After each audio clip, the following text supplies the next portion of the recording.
அனைவருக்கும் வணக்கம். இன்றைய ஆன்மீக பதிவாக நம்ம பார்க்க போகிறது ஆடி அமாவாசை பற்றிய பதிவுகளில் ஒன்று தான் இதுவும். ஆடி அமாவாசை பற்றிய 2 பதிவுகள் நான் ஆல்ரெடி கொடுத்துருக்கேன். அதை பார்க்காதவங்க டிஸ்கிரிப்ஷனில் லிங்க் ஷேர் பண்ணுறேன்.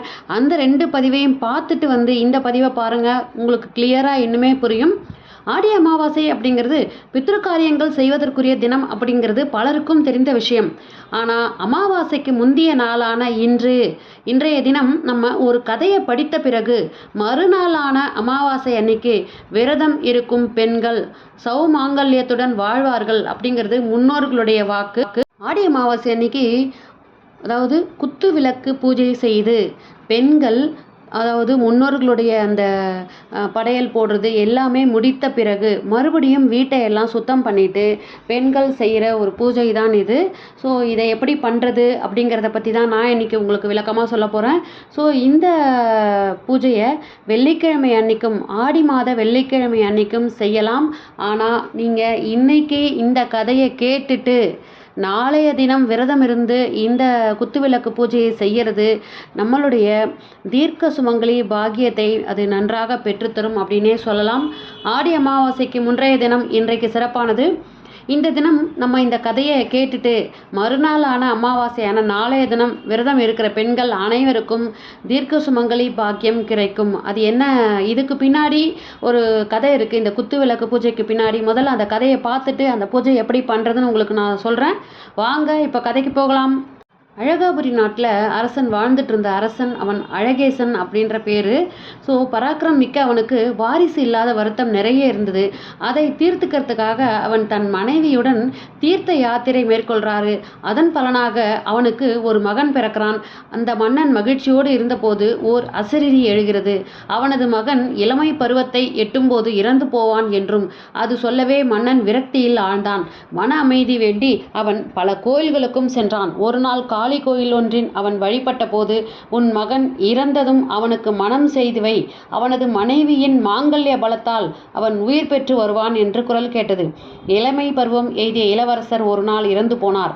மன்னன் அவனுக்கு மணமுடிக்க பெண் தேடிய போது பெற்றோரை இழந்து உறவினர்களின் கொடுமைக்கு ஆளாகி வாழ்ந்த ஒரு இளம் பெண் அவளது உறவினர்கள் ஏமாற்றி இறந்து போன இளவரசருக்கு திருமணம் செய்து வைத்தனர்.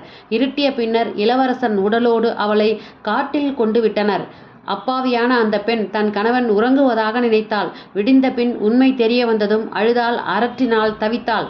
தனக்கு தெரிந்த தெய்வங்களின் பெயர்களை எல்லாம் சொல்லி அழுதாள், வேண்டினாள். உலகத்தின் தாயான ஈஸ்வரி அவளது அழுகுரல் கேட்டு இறங்கினாள்.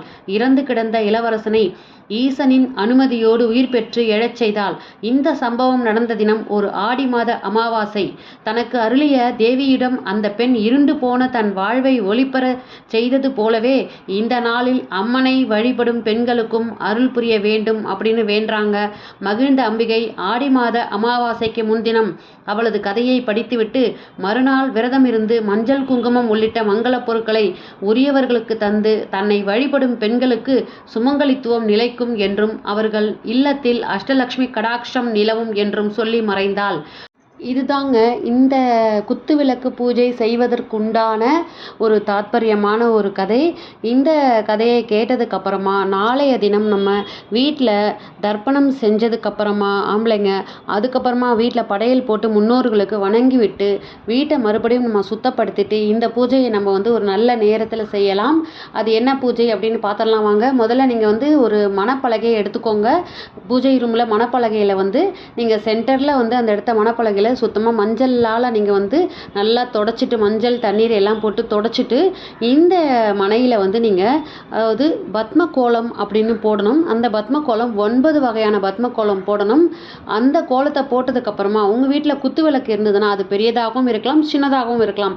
அந்த குத்து விளக்கில் நீங்கள் அந்த குத்து விளக்கை அம்மனாக நினச்சி நீங்கள் மஞ்சள் குங்குமம் எல்லாம் நீங்கள் வச்சதுக்கப்புறமா நீங்கள் அந்த குத்து விளக்கிற்கு நீங்கள் புடவை கட்டி பழக்கம் இருக்கிறவங்களும் அந்த மாதிரியும் செய்யலாம். அப்படிலாம் பழக்கம் இல்லை எங்களுக்கு, இந்த குத்து விளக்கிற்கு நாங்கள் அலங்காரம் பண்ணிவிட்டு பூவை வச்சுட்டு நாங்கள் அப்படியே பூஜை பண்ணுவோம் அப்படின்னு நினைக்கிறவங்களும் அந்த மாதிரியும் செஞ்சுக்கலாம். ஸோ அந்த மணப்பலகையில் மாக்கோலம் எல்லாம் போட்டதுக்கப்புறமா அந்த பத்ம கோலத்தை போட்டுட்டு 2 குத்து விளக்கையும் நீங்கள் எடுத்து அந்த மனையில் வச்சுக்கோங்க. இதில் ஒரு குத்து விளக்கிற்கு மட்டும் நம்ம 5 முக தீபம் ஏற்றி பூக்களால் அலங்காரம் செஞ்சதுக்கப்புறம் 5 முக தீபம் ஏற்றி வழிபடணும்.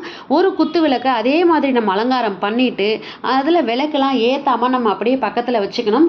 முதல்ல வந்து நம்ம வந்து பிள்ளையார் பிடிச்சு பிள்ளையாரை வந்து வழிபட்டதுக்கு அப்புறமா நம்ம வந்து அந்த குத்து விளக்கில் ஆவாகனம் ஆயிருக்கக்கூடிய அந்த அம்பாளை நம்ம வழிபடணும்.